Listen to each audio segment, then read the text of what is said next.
ஈரானின் தாக்குதலால் அடுத்த 5 ஆண்டுகளுக்கு சரி செய்ய முடியாத அளவுக்கு தங்களது இயற்கை எரிவாயு ஆலையில் சேதம் ஏற்பட்டுள்ளதாக கத்தார் அரசு தெரிவித்துள்ளது. இந்த சேதத்தால் அதன் மொத்த உற்பத்தியில் 17% பாதிக்கப்பட்டுள்ளதாகவும் இதனால் பல லட்சம் கோடி ரூபாய் இழப்பு ஏற்பட்டுள்ளதாகவும் கத்தார் கவலை தெரிவித்துள்ளது.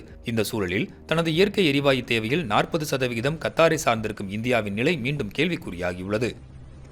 தனது சவுத் ஃபார்ஸ் எண்ணெய் வயல் மீது இஸ்ரேல் நடத்திய தாக்குதலுக்கு பதிலடியாக கத்தாரின் ராஸ் லஃபான் எரிவாயு நிலையத்தில் ஈரான் தாக்குதல் நடத்தி பெரும் சேதத்தை விளைவித்திருக்கிறது. முன்னெப்போதும் இல்லாத வகையில் கத்தாரின் 14 LNG உற்பத்தி பிரிவுகள் இந்த தாக்குதலில் சேதமடைந்திருக்கின்றன. இதனால் ஆண்டுக்கு சுமார் 1.25 கோடி டன் எரிவாயு உற்பத்தி அடுத்த 5 ஆண்டுகளுக்கு நிறுத்தப்படும் எனவும் இது அதன் மொத்த உற்பத்தியில் 17% எனவும் கத்தார் தெரிவித்துள்ளது. இந்த சேதங்களை சரி செய்ய சுமார் 2 லட்சம் கோடி ரூபாய் செலவாகும் எனவும் கூறப்படுகிறது. இந்த சேதத்தால் ஏற்கனவே ஒப்பந்தமிட்டுள்ள நாடுகளுக்கு சொன்னபடி LNG அளிப்பதில் சுணக்கம் ஏற்படலாம் எனவும் கத்தார் கவலை தெரிவித்துள்ளது. இது LNG உற்பத்தியை தாண்டி LPG ஏற்றுமதியை 13% வீழ்ச்சியடைய வைக்கும் என்பதால் கச்சா எண்ணெய் பேரல் $110 எட்டியுள்ளது. கத்தார் மீதான இந்த தாக்குதல் ஐரோப்பா மற்றும் ஆசியாவிற்கான எரிவாயு விநியோகத்தில் பெரும் பாதிப்பை ஏற்படுத்தியுள்ளது. இந்தியாவை பொறுத்தவரை 40% இயற்கை எரிவாயுவை கத்தாரில் இருந்து பெறுவதால் நெருக்கடியை சமாளிக்க இந்தியா தனது எரிவாயு நுகர்வை குறைக்க வேண்டிய கட்டாயத்திற்கு தள்ளப்பட்டுள்ளதும் குறிப்பிடத்தக்கது.